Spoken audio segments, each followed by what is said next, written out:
आइए स्टार्ट करते हैं। Describe type of network graph. Next,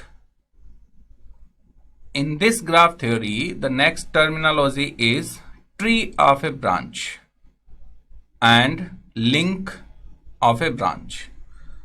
तो पहले देखते हैं उसकी डेफिनेशन, देन हम उसको एक्सप्लेन करते हैं।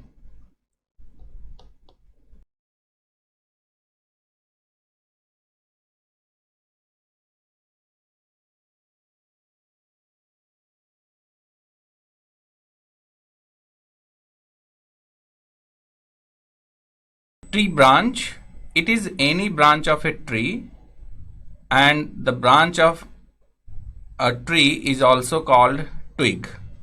But the question is, what is tree? So tree is a part of a graph, but it is always connected, right?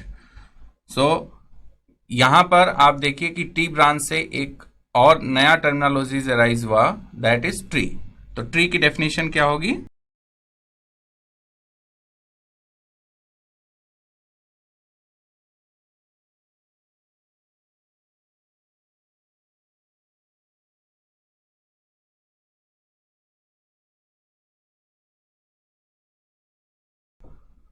So tree is an interconnected open set of branches which include all the nodes of a given graph। जैसे इस particular RLC circuit में कितने nodes हैं? 4 nodes हैं, ए B C D. तो उस tree में, tree is a part of the graph, but वहां पे जो मेन कंडीशन होती है कि उसमें जितने भी नोड्स उस ग्राफ में हैं वो प्रेजेंट होने चाहिए। जरूरी नहीं कि सभी ब्रांचेस प्रेजेंट हों, बट सभी नोड्स का प्रेजेंट होना बहुत जरूरी है। जब हम ट्री को एक्सप्लेन करेंगे फर्दर, तब हम देखेंगे कि इसकी रैंक हम कैसे फाइंड करेंगे। ठीक है, तो अभी फिलहाल हम फोकस कर रहे हैं डेफिनेशंस पे। जब डेफिनेशंस क्लियर हो जाएंगी तब हम आगे फर्दर बढ़ेंगे।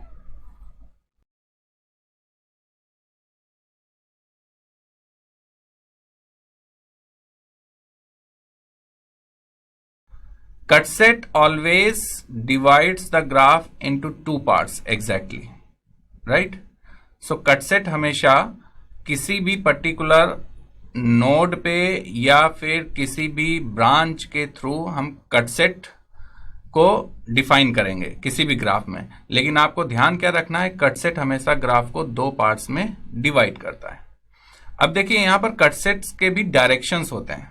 हम यहां पर जब हम आगे बढ़ेंगे, आगे एक्सप्लेन करेंगे फर्दर, तो कट सेट के डायरेक्शन हमें किसके अकॉर्डिंग लेने हैं? वो जिस पर्टिकुलर ब्रांच को कट कर रहा होगा, एट ए टाइम एक ही ब्रांच को कट करना है। ब्रांच मतलब ट्री ब्रांच, राइट? तो जिस ब्रांच को कट कर रहा होगा उसका जो भी डायरेक्शन होगा उसके अकॉर्डिंग ही कट सेट का डायरेक्शन लेना है। अब देखिए हमने यहां पर डायरेक्शन की बात की। डायरेक्शन की बात कहां से आ गई? किसी भी सर्किट में, चाहे वो सीरीज हो, पैरेलल सर्किट हो, कैसा भी सर्किट हो, करंट का फ्लो है या वोल्टेज के अपने डायरेक्शंस हैं प्लस माइनस। तो वहां पे current suppose left to right flow कर रही है, इसका मतलब क्या है? वो डायरेक्शन ऑफ करंट हो गया। ठीक है, वोल्टेज प्लस टू माइनस है या माइनस टू प्लस है, डिपेंडिंग ऑन द डायरेक्शन, और नेगेटिव वोल्टेज होगा या पॉजिटिव वोल्टेज होगा, तो यहां पर भी डायरेक्शन आ गया। तो जब हम उस सर्किट की एलिमेंट्स को पर्टिकुलर लाइन से रिप्रेजेंट कर रहे हैं, मींस उस लाइन का अपना एक डायरेक्शन होना चाहिए, नहीं तो उस सर्किट को रिप्रेजेंट कैसे करेगा? ठीक है, तो जब भी हम ब्रांचेज में, मींस लाइन ग्राफ में उस डायरेक्शन को रिप्रेजेंट करेंगे, इसका मतलब वो ग्राफ जो सिंपल ग्राफ था पहले, वो ग्राफ अब क्या कहलाएगा? Directed graph. अगर हम ब्रांचेज में डायरेक्शन शो नहीं करेंगे तो वो जो ग्राफ होगा वो अनडायरेक्टेड ग्राफ होगा। इतना समझ में आ गया? तो हम यहां पर इस एग्जाम्पल के थ्रू आपको एक्सप्लेन करने जा रहे हैं कि ग्राफ को ड्रा कैसे करते हैं। ठीक है, और फिर फर्दर 1-2 डेफिनेशंस हैं, वो हम उसके बाद एक्सप्लेन करेंगे। तो ये एग्जाम्पल हमारे पास एक आरएलसी सर्किट है। अब इसमें आप देखिए कि number of resistors and capacitor और इंडक्टर्स कनेक्टेड हैं, और नोड्स हमने आइडेंटिफाई कर लिए, ए बी सी डी ई, ये नोड्स हैं। ठीक है, और इसमें देखिए हमने एरो से डायरेक्शन शो किया हुआ है। डायरेक्शन किसका शो किया हुआ है? जो इसमें करंट फ्लो कर रही है उसका डायरेक्शन एक हमने शो किया है। अब सबसे पहला हमारा काम है कि नोड्स को आइडेंटिफाई करना, वो हमने आइडेंटिफाई कर लिया है, A B C D E F. Directions को हमने चेक कर लिया, राइट। अगर डायरेक्शंस नहीं गिवन हो तो हम कोई भी डायरेक्शन एज्यूम कर सकते हैं, राइट। कोई जरूरी नहीं है कि हमें एग्जैक्ट डायरेक्शन मिलना ही चाहिए। जैसे हम नेटवर्क बेसिक जो सर्किट्स हैं उनको हम सॉल्व करने के लिए क्या करते हैं, कोई भी करंट के डायरेक्शंस एज्यूम करते हैं और उसमें केसीएल यूज करते हैं। करंट अगर पॉजिटिव आ रही मींस डायरेक्शंस आपके सही हैं, अगर निगेटिव आ रही है तो डायरेक्शंस जस्ट अपोजिट हो जाएंगे। वो यहां पर भी कंसेप्ट आप फॉलो करेंगे, फंडामेंटल कंसेप्ट्स आर सेम। तो हमने नोड आइडेंटिफाई कर लिए, डायरेक्शंस आइडेंटिफाई कर लिए। अब हम यहां पर क्या आइडेंटिफाई करने जा रहे हैं? ब्रांचेस। कितनी ब्रांचेज हैं? तो देखिए, ये ब्रांच 1 हो गई, दिस इज ब्रांच 2, 3, 4, 5, 6 एंड 7। आप कोई भी नंबरिंग दे सकते हैं, ठीक है। हमको सिर्फ नंबर ऑफ ब्रांचेस आइडेंटिफाई करनी है। अब ग्राफ ड्रा करने के लिए हमने आपको क्या बताया था? जितने नोड्स हैं वो आपको नोड्स ड्रॉ कर लेने हैं और नोड्स को आप एक बबल से रिप्रेजेंट करेंगे, जैसे ए बी सी और यहां पर एक इंपॉर्टेंट बात, सर्किट में हमने आपको पहले बताया कि एक हमेशा रेफरेंस नोड होता है और ग्राउंड टर्मिनल होता है। तो यहां पर ग्राउंड टर्मिनल क्या है? E is the ground terminal. तो ये इसको हम क्या कहेंगे? एक रेफरेंस नोड है और इसको हम डायटम नोड भी बोलते हैं और ग्राउंड नोड, ग्राउंड टर्मिनल। तो ये हर एक सर्किट में मिलेगा। तो जब सर्किट में एक रेफरेंस नोड या ग्राउंड टर्मिनल, ग्राउंड नोड है, तो इसका मतलब वो एज इट इज रिफ्लेक्ट होगा किसमें? ग्राफ में। ये भी आपको फोकस करना। फिर रेफरेंस नोड का करना क्या है वो हम बताएंगे। अब आइए, ये नोड्स हमने आइडेंटिफाई कर लिए। नोड्स क्या हैं? This is A, these are the nodes. A B के बीच एक ब्रांच कनेक्टेड है, तो उस ब्रांच इंडक्टर है, लेकिन कोई भी एलिमेंट्स कनेक्टेड हो हमें उसे किससे रिप्रेजेंट करना है? एक लाइन से रिप्रेजेंट करना है। तो यहां पर एक हम लाइन ड्रॉ करेंगे। बी सी के बीच कनेक्टेड है, एक लाइन ड्रॉ करेंगे। सी डी के बीच कनेक्टेड है, एक लाइन ड्रॉ करेंगे। बी और ई के बीच कनेक्टेड है, एक लाइन ड्रॉ कर लिया। डी और ई के बीच कनेक्टेड है, तो जरूरी नहीं है आप डी और बी ई के बीच में एक स्ट्रेट लाइन आपको ड्रॉ करना है। जरूरी नहीं कि उसको ऐसे कर्व लेके जाना है जैसे सर्किट में कनेक्टेड है, ऐसा कुछ नहीं है, ठीक है। ए और ई के बीच कनेक्टेड है, तो ए और ई के बीच में एक रजिस्टर है और एक वोल्टेज सोर्स है। अब यहां पर एक कैच है। कैच मींस आपको यह ध्यान रखना है कि जितने भी वोल्टेज सोर्सेज होंगे उनको शॉर्ट करना है और जितने भी करंट सोर्सेज होंगे उनको क्या करना है? ओपन करना है।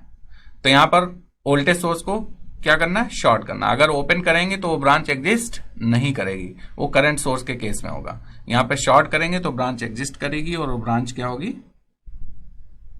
This one.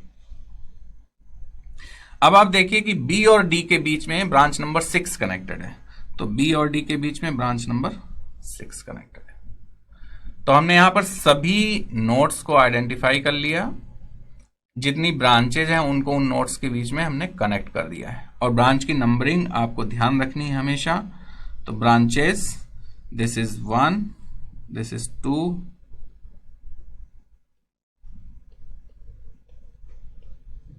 ये ब्रांच होगी, ठीक है। तो this is called a graph. ये क्या हो गया?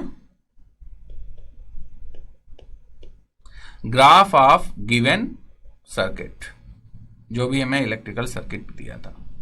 अब आप यहां पर देखिए, हर एक नोड आपस में कनेक्टेड है। कहीं भी आप ये नहीं देख यहां पाएंगे इस पर्टिकुलर ग्राफ में कि कोई भी नोड ओपन है किसी भी एंड से। हर एक कनेक्टेड है, बिल्कुल क्लोज्ड ग्राफ है। ठीक है, तो ये कनेक्टेड ग्राफ होगा, इसको हम क्या कहेंगे, this is a connected graph.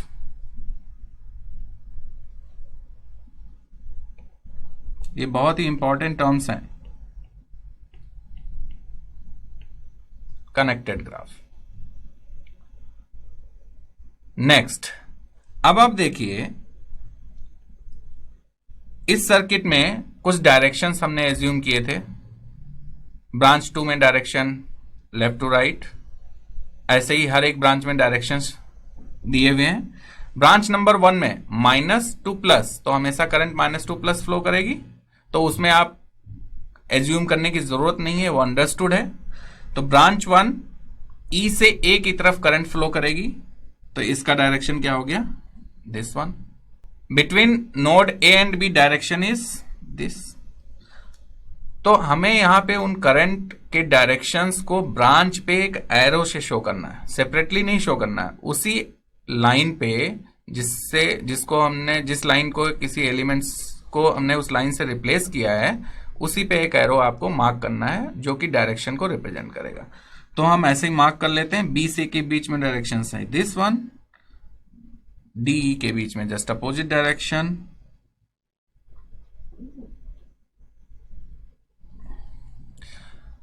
अब यहां पर इस ग्राफ में हमने सभी ब्रांचेस में डायरेक्शंस शो कर दिए हैं। तो जब डायरेक्शंस यहां पर हमने मेंशन कर दी हैं, it means this connected graph is now become a directed graph. पहले क्या था, ये अनडायरेक्टेड ग्राफ था, अब ये क्या हो गया, डायरेक्टेड ग्राफ। दोनों में डिफरेंस समझ में आ गया।